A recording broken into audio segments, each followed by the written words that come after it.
La première chose que Rebecca dit fut « Vieille sorcière, dégage de mon chemin, rire, cri. Tu porteras cet enfant au-delà du temps. Tu ressentiras les douleurs de l'accouchement, mais celui-ci ne viendra pas facilement. » Rebecca était fière de sa grossesse. C'était son premier enfant après 4 ans de mariage, et elle portait son gros ventre comme un trophée. Partout où elle allait, les gens la remarquaient. Les voisins lui souriaient. Les femmes la saluaient avec respect. Rebecca avait toujours cru que sa grossesse la rendait spéciale. À 8 mois de grossesse, elle marchait dans le village comme si le monde lui devait du respect. Les gens devaient s'écarter pour elle. Les gens devaient comprendre ses sautes d'humeur. C'était ainsi qu'elle voyait les choses. Ce matin-là, le soleil était déjà chaud. Rebecca se tenait près d'un vendeur de pépés, poivrons, et discutait du prix. « Pourquoi le pépé est-il si cher aujourd'hui » demanda-t-elle rudement. « Madame, tout à un coup » répondit le vendeur calmement. Rebecca siffla et s'éloigna. Cet après-midi-là, Rebecca rentrait du marché. La sueur coulait sur son visage et ses jambes lui faisaient mal. Elle avait disputé une commerçante à propos de tomates, et la colère brûlait encore dans sa poitrine. Alors qu'elle approchait d'un chemin étroit et buissonneux près de sa maison, une vieille femme traversa soudain son chemin. La femme était courbée, faible et lente. Elle effleura accidentellement le bras de Rebecca. « Désolée, ma fille » dit doucement la vieille femme. Mais Rebecca était déjà en colère. « Madame, bougez maintenant » dit-elle avec impatience. « Vous ne voyez pas que je suis enceinte ?» La vieille femme se retourna lentement et regarda Rebecca. « Ma fille, dit-elle calmement, ralentissez, s'il vous plaît. Vous m'avez presque bousculée. » C'est alors que Rebecca explosa. « Vous bousculez » hurla-t-elle. « Est-ce la maison de votre père ? Vous, les vieux, vous aimez trop les ennuis. » Les gens à proximité se retournèrent pour regarder. La vieille femme fronça les sourcils. « Faites attention à la manière dont vous me parlez, l'avertit-elle. La grossesse ne vous donne pas le droit d'insulter les aînés. » Cette déclaration énerva encore plus Rebecca. « Alors maintenant, vous m'enseignez les bonnes manières, hurla-t-elle. Si quelque chose arrive à mon bébé, en prendrez-vous la responsabilité ? » La vieille femme s'approcha. Le respect ne coûte rien. La colère, elle, est coûteuse. Rebecca rit amèrement. « Vieille sorcière, sortez de mon chemin !» Ce mot, sorcière, changea tout. L'expression de la vieille femme se modifia. « Tu oses élever la voix contre moi en m'appelant sorcière ?» Avant que quiconque ne puisse réagir, Rebecca leva la main et gifla violemment la vieille femme sur le visage. Le son résonna. Les gens furent choqués. La vieille femme vacilla mais ne tomba pas. Elle releva lentement la tête, prit son bâton de marche et ajusta son pagne. Puis elle parla. « Alors que tu te tiens là avec la vie en toi, dit-elle, tu porteras cet enfant au-delà du temps. Tu ressentiras les douleurs de l'accouchement, mais celui-ci ne viendra pas facilement. Tu supplieras, mais l'aide se fera attendre. » Les gens murmurèrent, effrayés. Rebecca rit nerveusement. « Du théâtre ? Je n'ai pas peur de vous. » Mais ses mains tremblaient. La vieille femme se retourna et s'éloigna lentement. Cette nuit-là, Rebecca ne put dormir.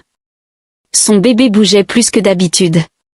Elle n'arrêtait pas d'entendre les paroles de la vieille femme dans sa tête. Rebecca posa ses mains sur son ventre et murmura, « Ce ne sont que des mots. Ce ne sont que des mots. » Au 9e mois, Rebecca était fatiguée mais excitée. Son ventre était lourd. Son dos lui faisait mal chaque nuit. Elle pouvait à peine dormir. Pourtant, elle souriait malgré tout, car tout le monde disait la même chose, d'un moment à l'autre, ton bébé va arriver. Son mari, Daniel, commença à se préparer sérieusement. Il installa le berceau du bébé. Il lava les petits vêtements et les rangea soigneusement. Il économisa même de l'argent d'urgence et garda son téléphone allumé chaque nuit. Rebecca prépara son sac pour la maternité et le plaça près de la porte. Elle était prête, ou du moins le croyait-elle. Le premier signe de problème survint un lundi soir calme. Rebecca sentit une douleur aiguë et hurla, « Daniel, je crois que ça a commencé. » Daniel sauta du lit, excité. C'est le moment. Merci mon Dieu. Ils se précipitèrent immédiatement chez la sage-femme. Celle-ci l'examina. Les heures passèrent. Puis la sage-femme fronça les sourcils. Vous n'êtes pas en travail, dit-elle calmement. Rebecca était confuse. Mais la douleur, la pression, tout semble réel. La sage-femme hocha la tête. Rentrez chez vous et reposez-vous. Revenez quand les contractions seront plus fortes. Ils rentrèrent chez eux, déçus mais pleins d'espoir. Rebecca ne dormit pas bien cette nuit-là. Elle ne cessait de se retourner dans son lit, une main sur son gros ventre, l'autre pressée contre sa poitrine. Son mari, Daniel, remarqua son agitation. « Pourquoi te retournes-tu ainsi » demanda-t-il doucement. « Le bébé te donne-t-il encore des coups de pied » Rebecca força un sourire. « Je vais bien, je suis juste fatiguée. » Mais elle n'allait pas bien. Le lendemain matin, Rebecca se réveilla avec des douleurs étranges. Pas l'inconfort normal de la grossesse auquel elle était habituée. Celle-ci était aiguë et profonde, comme si quelque chose se resserrait à l'intérieur de son utérus. Elle essaya de se lever, mais ses jambes se sentaient faibles. Et Daniel, appela-t-elle, « S'il te plaît, aide-moi. » Daniel se précipita à ses côtés. « Qu'y a-t-il » ? « Mon ventre. Il me fait mal différemment aujourd'hui. » La peur traversa son visage. En moins d'une heure, ils étaient chez la sage-femme. Celle-ci l'examina soigneusement, palpa son ventre et fronça les sourcils. « C'est étrange, » dit-elle lentement. Le cœur de Rebecca commença à battre plus vite. « Qu'y a-t-il d'étrange, maman ? Vous êtes à terme. Vous devriez montrer des signes de travail maintenant, mais votre corps ne réagit pas du tout. » Daniel demanda, « Le bébé va bien ?» « Oui, » répondit la sage-femme. « Le bébé est vivant et en bonne santé, mais votre corps se comporte comme s'il refusait d'accoucher. On leur dit de rentrer chez eux et d'attendre. Le travail commencera naturellement, » les rassura la sage-femme. Mais les jours passèrent, puis les semaines. Le ventre de Rebecca continuait de grossir. La date prévue pour l'accouchement arriva et s'en alla. Les gens commencèrent à chuchoter. Sa mère lui rendit visite un après-midi et fixa le ventre de Rebecca avec choc. « Rebecca, combien de mois maintenant ?»« 10, » répondit Rebecca doucement. Le visage de sa mère changea. « Ce n'est pas normal. » La nuit, Rebecca commença à faire des cauchemars. Elle se voyait debout sur une route sombre. Rebecca se réveillait en hurlant, trempée de sueur. Un soir, alors qu'elle était assise seule dans le salon, en massant son ventre, elle sentit soudain une lourde pression, pas de la douleur, pas de mouvement, juste une étrange immobilité. « Mon Dieu, qu'est-ce qui m'arrive » murmura-t-elle pour elle-même. Ses voisins commencèrent à poser des questions. « Rebecca, tu es toujours enceinte. Tout va bien ? Tu es en retard. » Elle rit d'abord pour minimiser la situation. La sage-femme a dit que c'était normal. Mais au fond d'elle, la peur grandissait. Quand la grossesse de Rebecca entra dans son 11e mois, la peur avait complètement remplacé l'excitation. Ils voyagèrent jusqu'à une ville pour voir un médecin. Ils firent à nouveau des tests. Ils vérifièrent son sang. Les médecins chuchotaient entre eux. Il n'y a pas d'explication médicale. Un médecin dit finalement, « Le bébé est en bonne santé. Votre corps est prêt, mais le travail ne commence pas. » Rebecca rentra chez elle en tremblant. Un soir, son mari Daniel rentra à la maison l'air troublé. « J'ai rencontré quelqu'un aujourd'hui, » dit-il doucement. Rebecca le regarda avec des yeux fatigués. « Un autre médecin ?» Daniel secoua la tête. « Non, un vieil homme, un guérisseur traditionnel. » Rebecca se redressa immédiatement. « Non, je n'irai nulle part. » Rebecca, dit Daniel, c'est la famille. Nous devons essayer autre chose. Cette grossesse n'est pas normale. Le lendemain matin, elle accepta. Ils voyagèrent jusqu'à un village tranquille. Le guérisseur écouta attentivement pendant que Daniel expliquait tout. Quand il eut fini, le vieil homme hocha lentement la tête. « Vous avez offensé quelqu'un qui porte une ancienne douleur, dit-il en regardant directement Rebecca. Rebecca fronça les sourcils. Je ne me souviens pas avoir offensé qui que ce soit. Que faire? S'il vous plaît, aidez-moi, pleura-t-elle. Je suis fatiguée. J'ai peur. Je veux juste mon enfant. Le guérisseur soupira. Je ne peux pas vous aider, dit-il. Le cœur de Rebecca s'effondra. Le vieil homme se leva. Partez, s'il vous plaît. Allez chercher la personne que vous avez offensée et demandez-lui pardon, dit-il. Et quand vous le ferez, vous devrez vous mettre à genoux. Non pas pour supplier pour le bébé, mais pour supplier pour le pardon. Alors qu'il partait, le guérisseur ajouta doucement, si vous échouez, cet enfant ne naîtra jamais. Quand Rebecca entra dans son 12e mois de grossesse, toute la ville en parlait. Les femmes la montraient du doigt au marché. Certaines chuchotaient, d'autres secouaient la tête, effrayées. Personne n'avait jamais vu une grossesse durer aussi longtemps sans accouchement. Rebecca ne pouvait plus marcher loin. Son dos lui faisait constamment mal. Le sommeil refusait de venir facilement. Chaque nuit, elle restait éveillée, comptant ses respirations, attendant les douleurs du travail qui ne venaient jamais. Daniel essayait d'être fort, mais l'inquiétude commençait à le briser.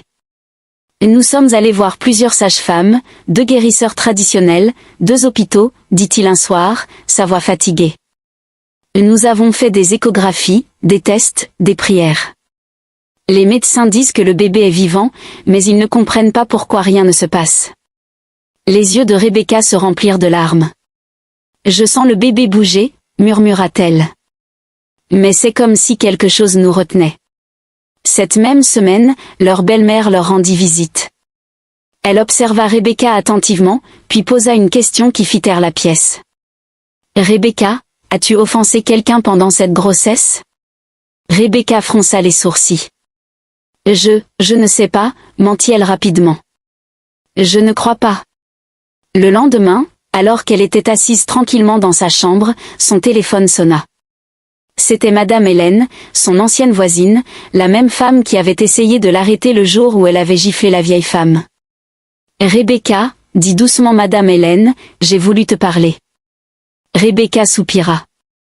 Parle, maman. Madame Hélène hésita. Te souviens-tu de cette vieille femme que tu as giflée au carrefour? Le cœur de Rebecca fit un bond. Oui, je me souviens. Madame Hélène baissa la voix. Cette femme n'est pas ordinaire. Elle s'appelle Mama Agnès. Les gens disent qu'elle a des pouvoirs. Les mains de Rebecca commencèrent à trembler. Cette nuit-là, Rebecca rêva. Elle se tenait dans le même chemin buissonneux où tout avait commencé. La vieille femme se tenait devant elle, les yeux brûlants, pointant un doigt tremblant vers son ventre. Tu as porté cet enfant assez longtemps, dit la vieille femme dans le rêve. Tu porteras cet enfant jusqu'à ce que tu supplies. Rebecca se réveilla en hurlant. Daniel se précipita à ses côtés. Que as-tu vu? Demanda-t-il, tremblant. Rebecca craqua enfin. Elle lui raconta tout. Daniel resta silencieux pendant longtemps. Pourquoi ne m'as-tu pas dit cela plus tôt? Dit-il enfin, sa voix lourde. J'avais honte, pleura-t-elle. Je ne croyais pas que ces paroles me suivraient. Puis il dit, nous devons trouver cette femme. Mais et si elle refuse de me pardonner? Demanda Rebecca, en pleurs. Daniel lui prit la main. Alors nous continuerons à supplier. Le lendemain matin, ils commencèrent à demander autour d'eux où se trouvait Mama Agnès. Certaines personnes les avertirent. D'autres leur dirent de ne pas essayer. D'autres encore affirmèrent qu'elle avait quitté la région. Alors qu'ils étaient sur le point d'abandonner, un jeune garçon les pointa vers un petit village en dehors de la ville.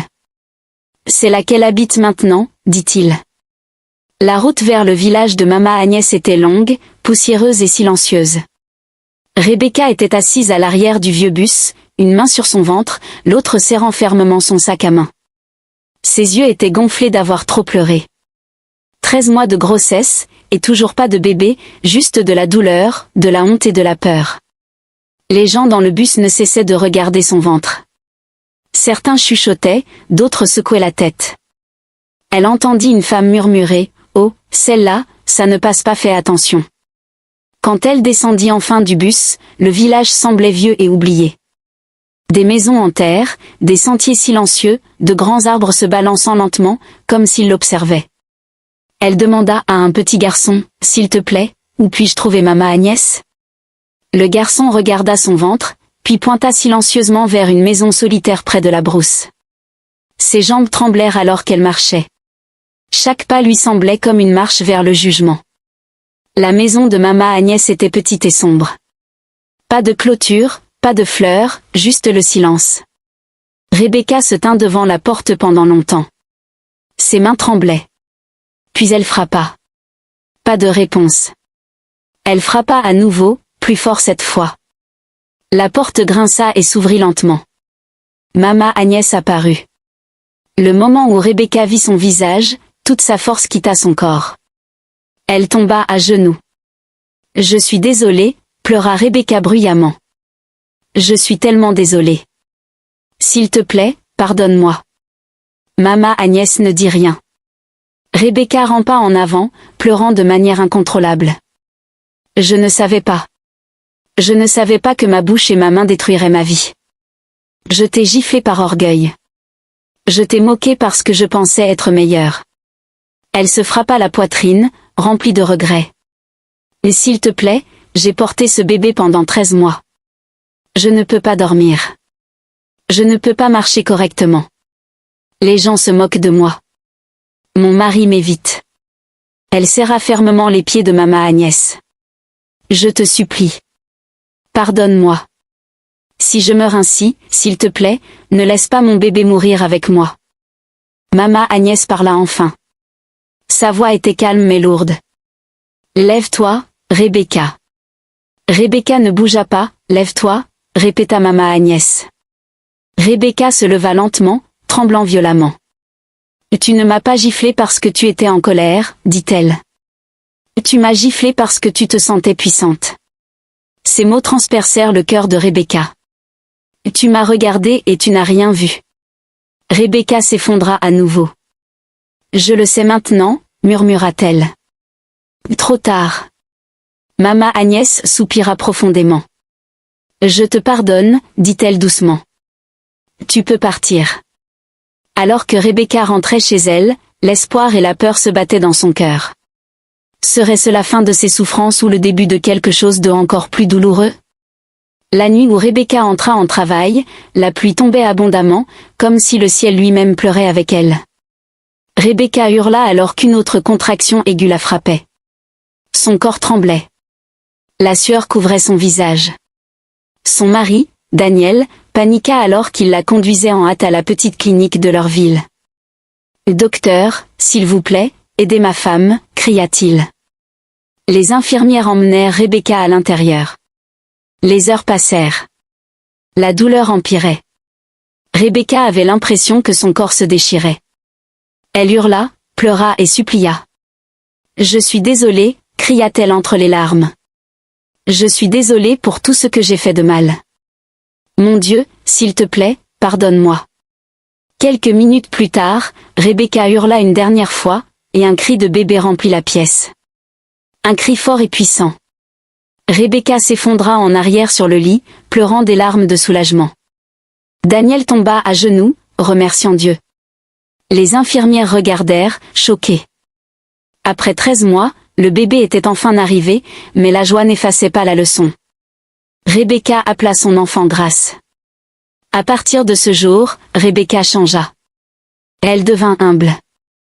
Ne jamais insulter, ne jamais gifler, et ne jamais se moquer, car on ne sait pas dont les prières peuvent changer votre destin.